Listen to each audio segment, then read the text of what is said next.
All right, this is the Microsoft Excel tips and tricks session. And down at the bottom of the screen is the URL that's there, and then is on the next few slides is a link to the slide deck. So if you want to have a copy of the slides to take a look at later, and there are some links in that slide deck, so that could be useful at some point. So this is me. So today I'm going to show you some tips and tricks. And hopefully some ways to do things more efficiently and simplify some of the common tasks. I'm also going to show you a few things perhaps to make your Excel files a little more visually pleasing.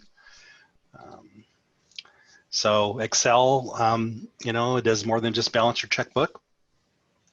So like all of the Microsoft 365 applications, there are different versions of Excel you could be working with. There's the traditional Excel 2016 or 2019 that you might find installed on your college computer. Additionally, there's the Microsoft, what used to be Office 365, but now Microsoft 365 desktop application that you can download and install. And then finally, there's the web application that you can run by going to office.com. And they all have the same basic features that look very similar to each other. I will be using the Excel 2016 for my demonstrations, but like I said, they all do basically the same things. So most people that use Excel use it either as an electronic spreadsheet where they're putting formulas in to calculate values based on other values. And then also people frequently use it as a database. So as a simple database for keeping track of information. And we'll talk about some tips for both of those uses today. So I was doing a grade book as one of my examples. And so I needed to have some fake student names there. And I could have just made them up, but after trying to come up with 20 names, I would have had a hard time staying original. So actually I found a website called Name Generator that you can use, and there's a link in the deck if you have the slide deck there. But it will actually generate a list of random names for you. And so I just went in and told that I wanted 20 random names. You can pick whether you want, male and female both or just one or the other. And so these are the names that it generated for me, and it made my sample grade book a little easier to come up with. Interesting. So one of the things that is a cool tool that not a lot of people know about is the Paintbrush tool. So if you look in Excel up at the upper left-hand corner, the paintbrush up there lets you take the formatting you've done in one cell and copy it to other cells. And so in my example of my grade book here, I went ahead and in this first kind of long column, I took the first name in there and I decided I wanted to make it bold. I wanted it to be something other than black, so I made it green. And so I kind of got it just the way I wanted it. And then I highlighted the cells below it and used the Paintbrush tool. And so what I ended up with then was all of my cells with that formatting without having to do them all individually or try to do them all at once. So if you do special formatting and you want to copy that to other cells, this is a quick way to do that. Another thing that I think I've seen people run into before is if you have text that's longer than what will fit in the cell, and one way to deal with that is to use the wrap text option. But there's actually a way to insert a line break where you want it to go down to the next line. And if you do that with the Enter key, it'll just go to the next cell, so that doesn't help you.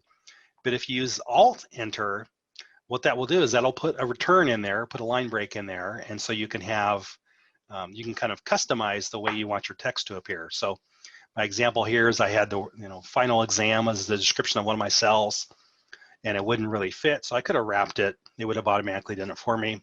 But if I want to have control over where what moves down to the next line, I use that Alt-Enter, and that gives me the ability to do that. So that's kind of a cool thing. So let's say in my grade book, I wanted to have random student numbers that I would use for posting grades, perhaps back in the day when we actually came on campus before. So I added a column, and now I could just type those numbers in. I wanted them to just be 1, 2, 3, 4, 5 down through 20. So I could have typed them all in, but there's also a really cool feature. It's called fill. And so if I highlight the first number, so I type in the first number, I want to start with 1. I highlight the area, and then over on the right-hand side, there's fill. I pick series, And then I can adjust my settings, like do I want it to start with 1, what do I want it to count to, and click OK. And what that will do, and this is what that looks like, is it will give me then my 1 through 20 all filled in automatically so that I don't have to deal with that. So within the settings, I can do things like you can set dates, you can do the step value. So how much do you want it to go? I just did 1 through 1, 2, 3, 4, but I could have counted by 5, counted by 10. You can do dates and do by week or by month. And so it's kind of a nice way to automatically fill in some things, saves you a bit of typing. Another really cool thing is the flash fill, and this is kind of intelligent. So I wanted to add an email address. And so the nice thing is that our college email addresses are generally, not every time, but generally, first name period, last name at student.mendocino.edu. So knowing that, I went ahead and typed in the first student. I had their name over at the left-hand side, so I knew what their username would be. So I typed that in, and then I came down to the next row, and as I started typing in the next one, Flash Fill actually figured out for me what the format was. It realized I was getting that data from another cell, and it automatically created the rest of the values for me. So all I had to do was hit enter, and it filled in all of the email addresses. Now, again, in reality, I know some email addresses are not exact. Some have numbers at the end. Some have parts of names. But just as an example of how the flash fill works, it'll automatically figure that out for you. So if you're getting values for a column from other values within that row, flash fill will figure that out, and it might take 2 or 3 entries for it to figure it out, but it will figure that out, and it can automatically fill them in for you. So that's kind of cool. And where was that located at? So that's up. So that just does it automatically. You don't actually have to. You're not doing anything. Oh, You just start typing it in, and then you can see kind of how the gray examples, the gray things appeared down here. That was basically telling me that, okay, I think this is what you want. And so at that point, I just hit enter, and it filled all the rest of those in. And so I ended up with this. Wow. Okay. Great feature. So, thank you. Yeah, sure. So here are some shortcuts for highlighting cells. It can be a pain sometimes. So one thing you do is you can do Control Shift, hold those down, and then use the arrow keys. And you can use the arrow keys to kind of select the area you want. Or you can use Control Shift and End. Will give you the lowest right-hand cell with data. So if you have a sheet of data and you want to highlight that whole sheet, rather than having to use your mouse or having to go down to the bottom cell and hit Shift and click, you can use Control Shift and it'll automatically go there.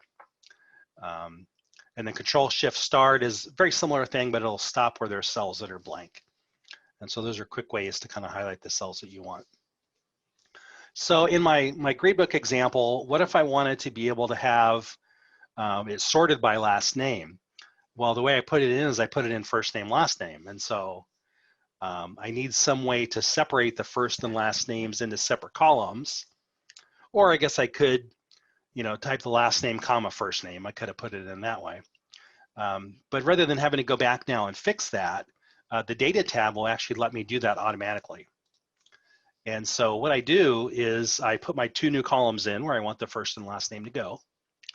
I highlight all the student names, and then I go up to the data tab, which is one of the tabs that are on the top, and I pick text to columns. And so what that will do is that will break that text up. And so there's a couple ways to break it up. I can break it up by in the delimited fashion, which means there's some kind of a character in between, like there's commas or there's spaces. In my cases, there were spaces. Sometimes you might have data that's a fixed width. So maybe I've got a social security number, for example, and I wanted to pull out the last 4 of the social security number. And so I could use the fixed width option to pick out just those last 4 columns, the last 4 characters of the numbers of the social security number. So I pick my delimited, and then down at the bottom, you can see where I could pick my delimiter. In this case, it was spaces. And then it asks me, do I want to treat, if I have more than 1 space in between, do I want to treat that as a separate delimiter or the same? And in the case of my example, I wanted to treat the same. And so then down at the bottom, I get a data preview. It shows me, okay, this is how it's going to break up that data, so I can see if it did what I wanted it to do. And then I go ahead and click on next. And then I end up with, up here, I have the ability to specify whether is it special kind of a formatting, like a date or something. There's some things you can do with numeric values there. Then I have to tell where do I want to put that data. So I want to put that data right there.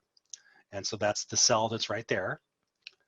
And then I've got a data preview here again, and I click on finish, and I end up with that data broke out that way. So it automatically took all those names, divided them by the space, and put them in separate columns. So that's a nice way to be able to break that data out into multiple columns. Sometimes when you're working with a sheet, you want to look at the data in a different fashion. So here's a different worksheet, or a different sheet in my worksheet. So I have this example at the top. I've got three columns A, B, C, and I've got numbers that are random in there. Just 1, 2, 3, 4, 5, 6, 7, 8, 9. What if I wanted to take that data and rotate it so that the ABC was on the left?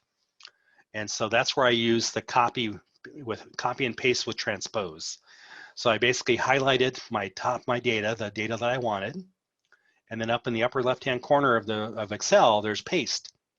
And so there's a number of options there. One of those is the transpose option. And so I clicked on transpose, and what that did is that generated this other copy of that data for me. So I was basically able to take that data and rotate it 90 degrees to give it the presentation that I wanted. So formulas, those are a big part of Excel, particularly if you're doing, things that are, financial in nature, or like in my gradebook example, I might use formulas to calculate the percentage or the grade. Oh, I've got a glitch in my thing over here. Let me fix my slide. I've got too many numbers. Oops. It wasn't going to make a lot of sense the way it was. Okay, so, the ability to establish those relationships. So if I put numbers in cells A11 and A12, I can then create a formula in A13 that says whatever's in A11 gets added to A12 and gets put in A13. So that way, if either of the values in A11 or A12 change, it automatically changes the result in A13. So that's a pretty, typical function in Excel. So here's my example. So I have A11 and A12. They both have numbers in it. I put the formula A plus A11 plus A12, and so it automatically fills in. So here's what it looked like when I filled it in. So then I went back and I changed the 4 to a 9. That automatically changed the value in A13. I went back and changed the A11 to -3. That automatically changes the value there. So that relationship I've built, that formula that I've built, is automatically updated anytime the data that feeds into it changes. So where a lot of the power of Excel comes from is functions. So it has a lot of built-in functions. You typically start a function with the equal sign, and then you enter the value, or when you enter that equal sign in, over here on the left-hand side, you'll see some of those functions will automatically pop up. So those are suggested functions. So here are some common ones. Some let you take, you can specify an area and add all those cells together, put the total at the bottom. Average does the same thing, gives you an average. Min will give you the minimum value within that range of cells. Max will give you the max value. Trim will remove white space from the left and the right. So especially if you're pasting in data from another cell or from another application, that trim will get rid of that. Count will tell you how many items you have in the area that you're counting. Concatenate is a really cool one. Concatenate lets you combine multiple cells together. So using my example where I had first name and last name, what if I wanted to reassemble that into last name comma first name?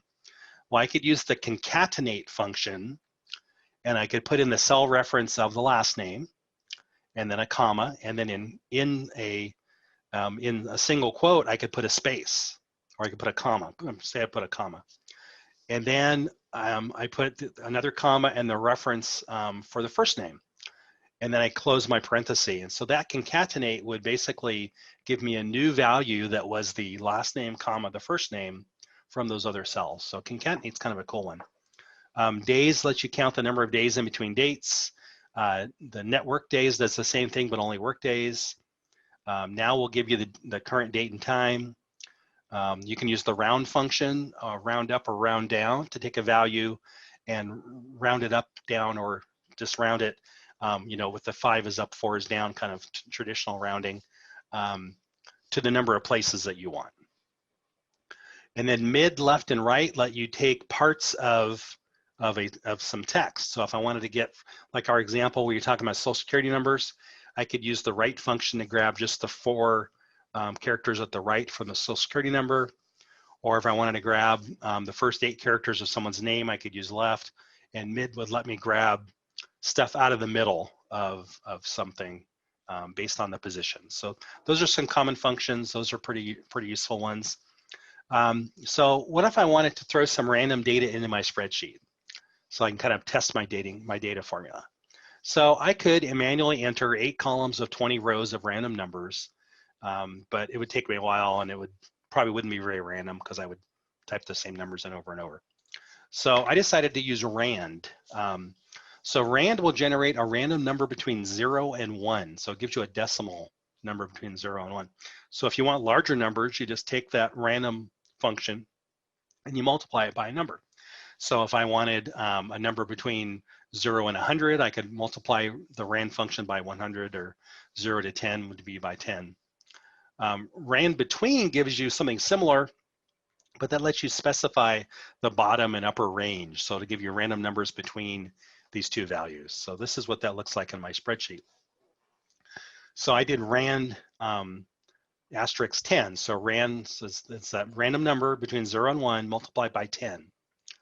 And so that's how I entered it in the cell.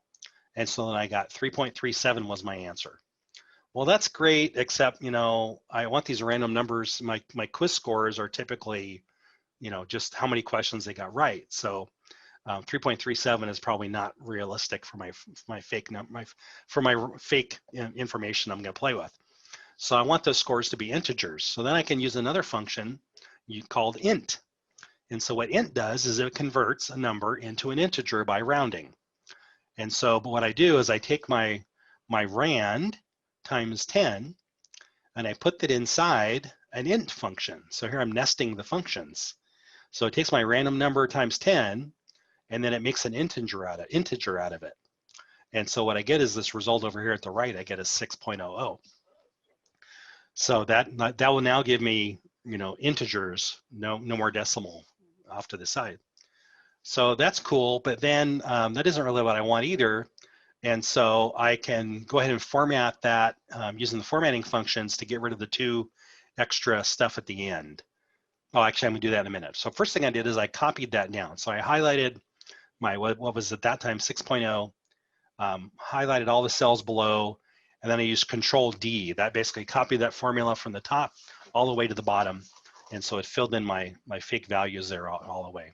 If I wanted to do the same thing from left to right, then I would use Control R. So I could I could highlight the left one, scroll over, cover the rest of them, and then you Control R, that would copy my formula to the right. So that's a really easy way. Once you've got a formula the way you want it, you can copy it down through the rest of the cells. So then I decided, okay, well, that was great, except it's not really the way I want it, because I want that to be just an integer value, just 1, 2, 3, 4, 5. And so then what I did is I used the formatting function in Excel. Up at the top where you've got number, and then over at the right-hand side on the bottom is the decreased decimal. So basically what I did is I highlighted my row of all those numbers, and then I used the decreased decimal twice, and that gave me my values that now look more realistic. So as I thought about that, though, I thought, well, scores aren't really evenly spread from 0 to 1. So maybe, they're more likely, everybody's going to get at least half the questions right. Maybe it's a true-false quiz, so their odds are they're going to get half the questions right. So I want to go ahead and make my random numbers between 5 and 10 to make it look more realistic in my fake data that I'm playing with. And so rand between works the same way, just rand between and then 5, 10. So it gives me random numbers between 5 and 10. And so that's kind of what that looks like now. So now let's say I wanted to add a formula that was the percentage that the student got on the quiz. And so what I did is I added down at the bottom the points possible for this quiz. So in this case, it's 10. And then I changed my formula so that it was basically for the formula for this quiz field or percentage field is basically just this cell, E2 divided by E22, which is the possible number correct. So that worked great here. It gave me my 60%. When I tried to copy that down though, what happened is it offset the values. And so I ended up with, in the second row, I ended up with E3 divided by E23, which is basically the blank cell down below there. So that's not going to work. I need somehow to tell my formula that I want all of those rows to be divided by the E22, which is that, that one correct value. And so the way I can do that is with the dollar sign. So what the dollar sign does in the reference is it lets me specify that Excel is not going to shift that value when I copy a formula. So in this case, when I set up my first one, I changed where it said E22 or E22, yeah. I changed it to $E, $22. So then when I copied that cell down, each of those cells ended up with E22 there, and then it would change only the first part of it. So this row was 3, this row was E4, this row was E5, and so on as it went ahead. So that way I would get my correct percentages calculated. So again, taking the dollar sign and putting it in that reference, $E, $22 is what told Excel not to change that relatively to the column or row that it was in. So that'll save you some hassles. So Excel also does some really cool things as far as just some basic statistics on numbers. So for example, if I take all my quiz scores and I highlight them down at the bottom, it'll tell me some basic things. It'll tell me the average. In this case, my average score was 7. It tells me how many items are there. There's 20 because it starts in row 2 and goes to row 21. So there's 20 names there. And then it will also add them all together, which in this case is not particularly valuable, but sometimes it will be. So that basic data is just there. So any place on my spreadsheet, if I'm looking at a column and I'll say, well, how much does that, those five numbers add up to? I can highlight them and Excel will automatically show me at the bottom the average, the count, and then the sum. And so that's a useful thing to be able to do as you're working with data in the spreadsheet. There's also some kind of cool things that it can do using the quick analysis feature. So quick analysis, when I highlight a column of data, down at the bottom, I get this little icon. And if I click on that, I have a whole bunch of options there. And so that will let me kind of do some cool things with my data. So for example, one of the options is data bars. And so once I highlighted that, I came down to formatting, which was the default, and I picked data bars. This is what I get. I get this little bar across here, which kind of shows me the relative value there. And so it's a good way to just kind of at a glance tell, okay, where are my longer rows? Which are the higher scores? You can also do color coding. And so this one, I pick the color coding option, and so you'll see my higher scores are darker green, and my lower scores are darker red. And so it's gradated so that you can see, so it kind of makes them pop out. My 2 5s here pop out pretty clear. Okay, those are students that need some help. So color coding is kind of a cool example. You can also do this icon set where it gives you like little up arrow, down arrow, sideways arrow. So you can use those. That's the icon set. There's also greater than, so you can specify a value. So if I if the value is greater than 8, and then I could also change the color. So the default color is red, but I changed it to green. And so then it automatically highlighted just the ones that are above an 8 as green. And so that's a built-in function there. You can do something similar with the top 10%. That'll highlight all those in the top 10%. You can also do charts there. So one of the options is charts. And so I can do kind of a clustered vertical chart, a clustered horizontal chart. I can do scatter plot charts. And so you've got different kinds of charts that you can create just by taking that row of data, clicking on the little quick analysis icon at the bottom, and then picking chart and the kind of chart I want. So it's a really easy way to generate some quick charts. If I wanted to get the add an average at the bottom, so I could use the totals there, and so I could add an average. I could also add a sum, account a percent of the total, a running total. So I have a number of options there. In my case, I just use an average, which is probably the most useful thing for my test scores there. I can also find the most common scores. I can use the pivot option. And so that gave me my scores and then told me how many of each of those scores did I get. So I got four students got a 5, 3 got a 6, 4 got a 7, 2 got a 9, and 3 got a 10. And so that will give you a way to see kind of the count of those values. Another cool thing you can do is, so in your spreadsheet at the bottom, you have multiple sheets. So for example, in mine, I have grades and data are my 2 sheets.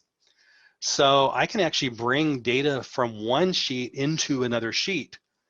And the way you do that is by using the exclamation point and the name of the sheet. So for example, if I wanted to bring a value in from the cell A6, I see another typo there, out of my data spreadsheet, all I do is I go to where I want that to go.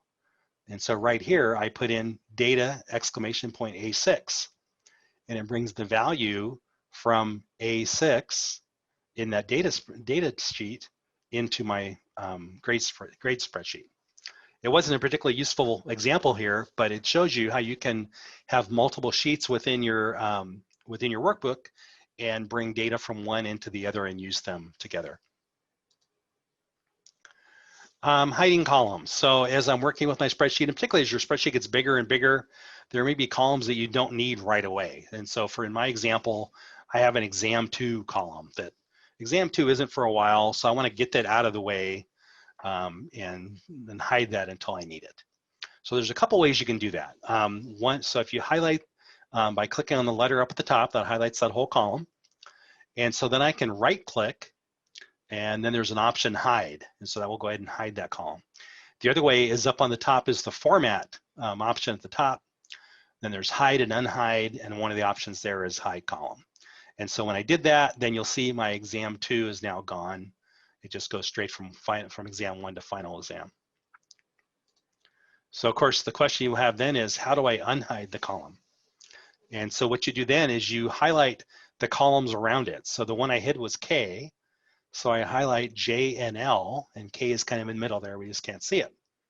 Then I go up to the format, and I pick hide and unhide, and then unhide column. And then now my exam 2 is back on my sheet. So hiding can be useful if you've got things that you're not working with at the time, you need to get to later, especially like I said, as your sheet gets wider and wider, it can be hard sometimes to be able to see everything. So that's what hiding does. Another kind of cool thing is conditional formatting, and this basically builds on the stuff we did with quick analysis. This is that same feature, but it gives you more of the detail. And so this is up on the top, you'll see the conditional formatting. And so then you can pick again those same kinds of things like the data bars, the color scale, the icon groups, and let you pick different icons. So there's the arrows we used before, but there's a bunch of different options I could have picked. When I went into the color scale, it let me pick what kind of a color scale that I want. I picked the green, yellow, red. So my higher scores are green, my lower scores are red. But I can change that to pick whatever kind of conditional formatting I want. So conditional formatting is really nice when you've got a big sheet of data and you want to kind of help highlight the data elements that you need to take a look at. Drop downs. So if you've got a spreadsheet that you're working with kind of as a database and you want to make sure that you keep the values consistent, like if you've got one that's maybe it's a state, and you're supposed to type in the state abbreviation. Well, do you do it CA all uppercase? Do you do it CA lowercase? Do you do it CA uppercase lowercase? So you want to be able to make some of those things to be consistent so they're all the same. And so one way to do that is with the data validation feature. It lets you pick the options that someone can select from that cell. And so in my example worksheet, I decided, well, what if I wanted to have a column that was the grade type so I could keep track of my students that were taking the course for a grade versus those that were taking a credit, non-credit. So all I did is I highlighted that column that I created. I clicked on the data tab.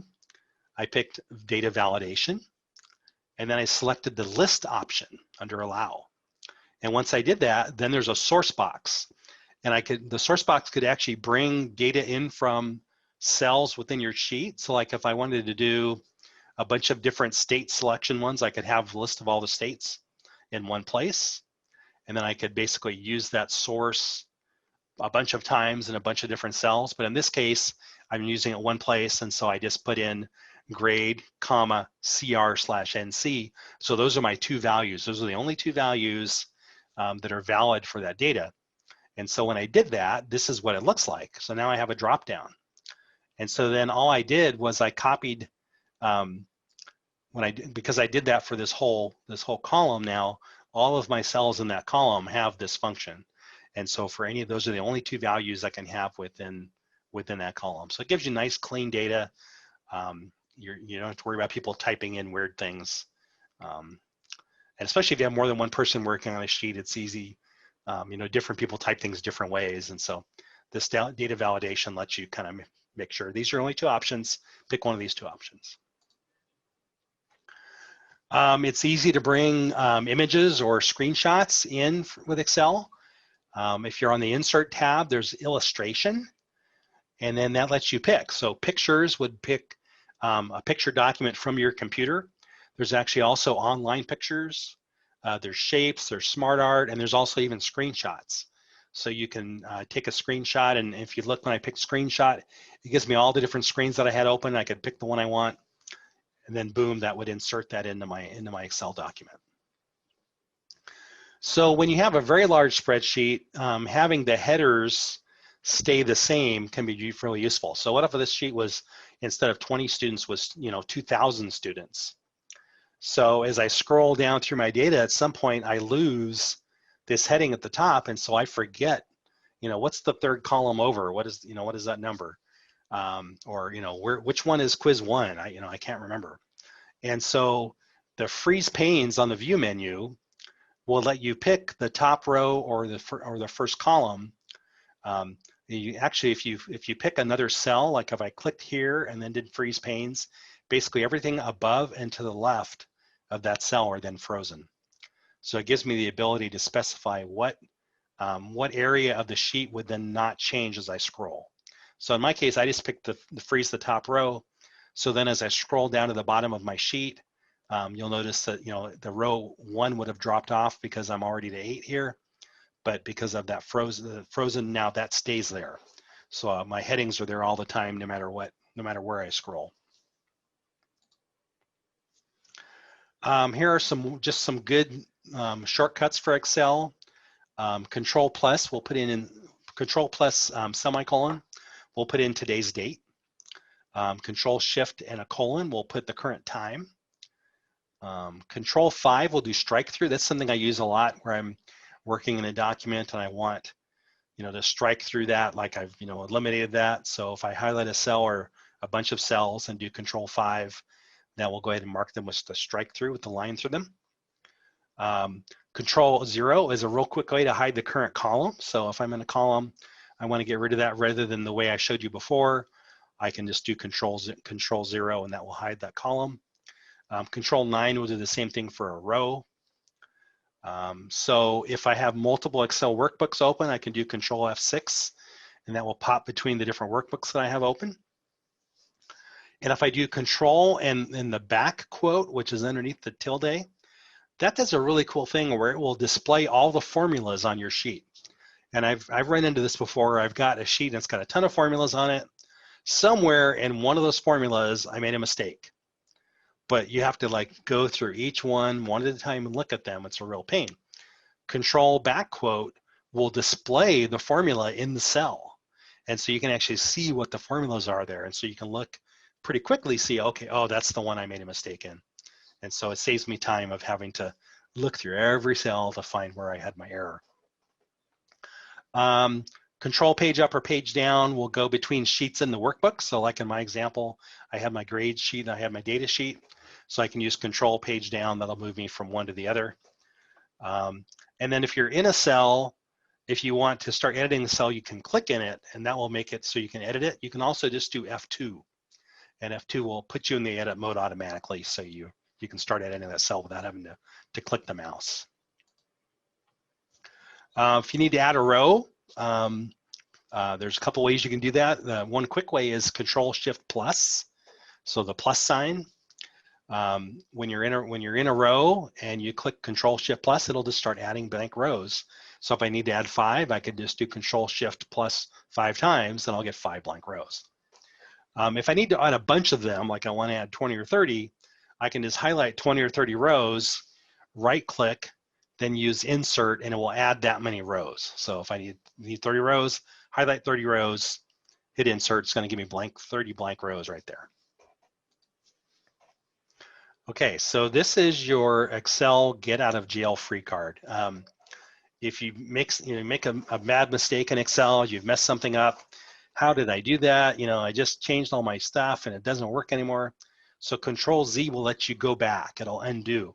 And the nice thing about Control-Z is you can undo multiple times. So if I'm changing something in my sheet and I looked at it and I thought, that didn't really work out the way I wanted, I can just do Control-Z till it's back the way it was when I started. And then if I'm doing that and I think, okay, I went one too far, or you know what, that mistake was better than what I thought, and so then Control-Y moves forward, redoing each of those steps one at a time. So those are really helpful. They'll give you a nice, it's nice to know that you can correct pretty much any mistake you make just by doing Control-Z. It'll take you back to where you started. So, questions? You guys are too easy on me. Okay, well, if you think of questions later, you can always reach out. So here again is the URL to where the slides are. I wanted to just mention the Vision Resource Center has a ton of Excel training. There are literally 380 courses on Excel. Some of them that you'll see there: avoiding common mistakes, advanced formatting, conditional formatting. There's a tips and tricks course, which is 4 hours of tips and tricks, not the 40 or 45 minutes of what I did. Charts in depth. There's Excel You Can Do This, which I think was one of my favorite titles of one of them. Filtering data for beginners, pivot tables, data analysis, financial analysis, what if analysis, and many, many more. Again, there's 380 different courses in the Vision Resource Center just on Excel. And so they have the same thing for all of the different Office suite. So Word, PowerPoint, Outlook, all of those things are there. Doesn't cost you anything. It's all broken into 1, 2, 3 minute segments. So you can either go in and just do, play 1 or 2 minutes. Okay, I had, my break, I went and played, 1 or 2 segments during my break. Or it's quiet here at the front desk, there's nobody here, so I can play, a couple minutes of training while I'm doing that. And so it's really a great resource.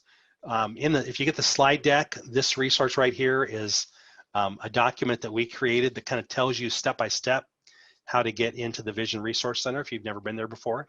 You do have to create an account. We actually even have a little video that you can watch, and so that will go ahead and let you get in there and see what that looks like. So again, I can't strongly recommend enough the Vision Resource Center. There are tons of great things there. We also have this technology resources document that I've sent out in my newsletter, and I've sent out separately. This is where I have the links to all the upcoming training, as well as the videos of the previous training. So after I'm done with this session, when I get the video of it, I will paste that here under the Microsoft Excel tips and tricks. So then anyone can come in later and access the video of this session. So thank you very much. There is an evaluation, so if you get a chance, maybe take a picture of that page or write down that URL. But if you do the evaluation sheet for me, I'd appreciate that. That will help me to make these trainings better. It also gives you an opportunity to give me ideas of what other trainings you would like. And with that, that's it for me. So thank you very much. Thank you. I have a question really quick. Sure. Can I see the slide where you have the address to be able to view the slides? Yes. I missed, that would be Yeah, no great. problem. Right. I almost had all of it on here, then I missed some of it. It's a little long.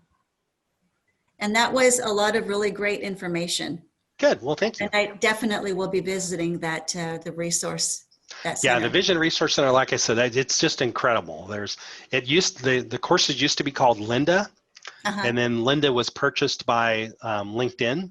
So now they're the LinkedIn learning courses, but all those are available to you at no cost from the Chancellor's office. So it's a great resource.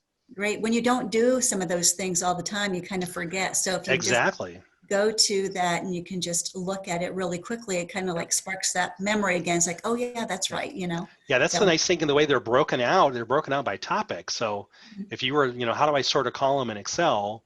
There's a little video on sorting a column in Excel. And so that's what you can do. Awesome. Great. So, thank you for your time. Thank you Have a good afternoon. Okay. You too. Bye-bye.